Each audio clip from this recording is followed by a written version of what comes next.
So in our series of talking about DPIA, Data Protection Impact Assessment, we have been talking about the benefits now.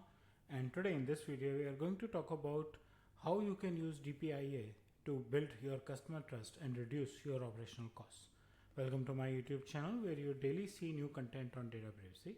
And as I mentioned, we are going to talk about how would you build trust with your customers and how would you reduce your operational costs while you do DPIA for your organization. DPIA, Data Protection Impact Assessment. We have talked about this multiple times in the last few days. A systematic approach that helps you find out if there are any gaps in your data processing practices. Processing practices of collecting personal information, storing, using, disclosing, that is sharing, or destroying, right? So if there's any gap in any of these 5 processes, then DPIA can help you detect that. You can do it manually, you can do it with automated tools depending on how you want. Frequency also, as we discussed earlier, could be dependent on the nature and the volume of data. If it's very sensitive data, it could be 3 to 6 months. Non-sensitive, not too much volume, it could be once in a year, but at least in any kind of scenario, do it once in a year. Just try to be safe. It helps you in many ways, and we are going to in this video talk about building trust and reducing your cost by doing proper DPIA. How do you do that? So when you do DPIA, you need to check these 5 processes. Is your data safe and secure when you are collecting it? We talked about collecting even through third parties and digitizing it. Someone collecting on my behalf standing on the airport and the malls, right? So you revisit your processes. When you are processing it, for example, if it's a credit card application, so when I'm getting the credit card done internally, is it safe and secure? When you are sharing it with any third party, maybe credit card delivery thing, right? So at every stage, it is important for you to see how is the data being handled, and re-looking at those processes, you may find gaps or you may find scope of improvement. Storing it for long term and destroying it. So depending on, again, if I continue the credit card example, then how is the information stored? It's a very, very sensitive information. So I need to recheck my process every 3 months, right? And how do you destroy it? What is your retention requirement as per the business? Destroy it immediately after issuing the credit card? No. Destroy it after credit card getting blocked? Well, you may not, but you might like to use that information for marketing.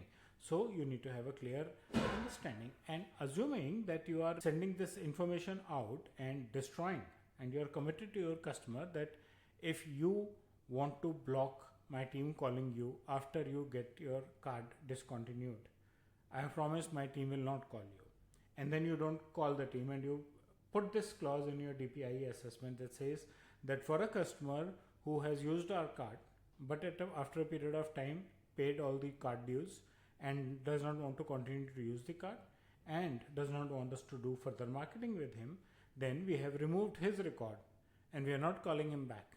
That would be a very good trust building thing. Next time he will call you up to get the next card. So that's how you build trust in very, very small things for your customer in handling the personal data that you have collected from it.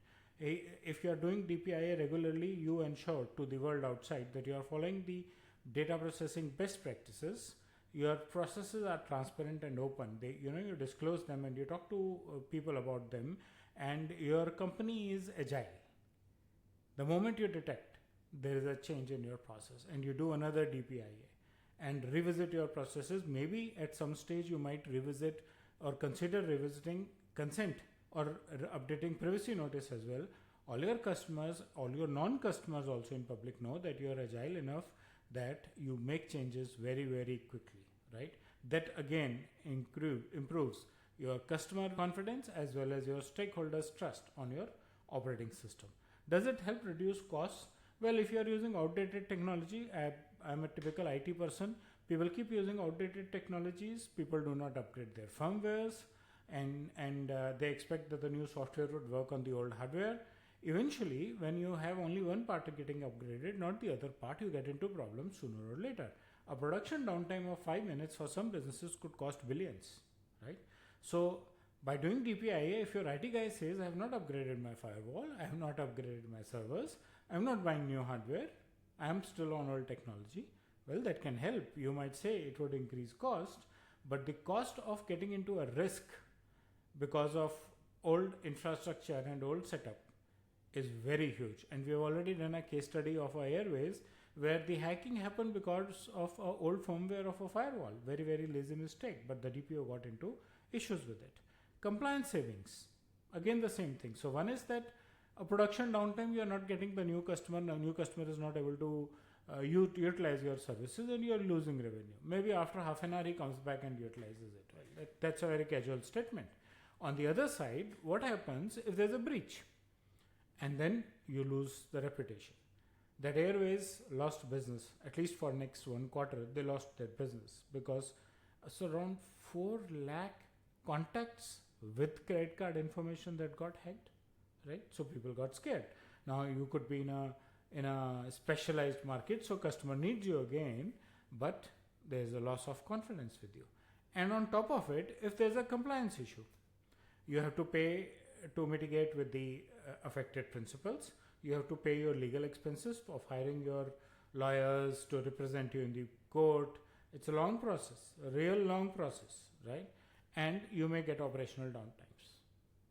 Maybe the court for the timing stops your operations. You get into more issues. So it's an indirect cost, And apart from that indirect cost, the real cost, eventually at the end of it, what is the fine and penalty that you are actually paying from your pocket to the regulators? So does DPIA then help you reduce cost? Yes, you get a better understanding of your environment, control it on time so that you save your reputation and you save your cost. Unmeasurable cost of losing market trust and customers. It is very, very important, and as an entrepreneur, I can tell you that the cost of acquiring new customer is really huge. So it's very important to try and retain the old customers to the best possible time you can.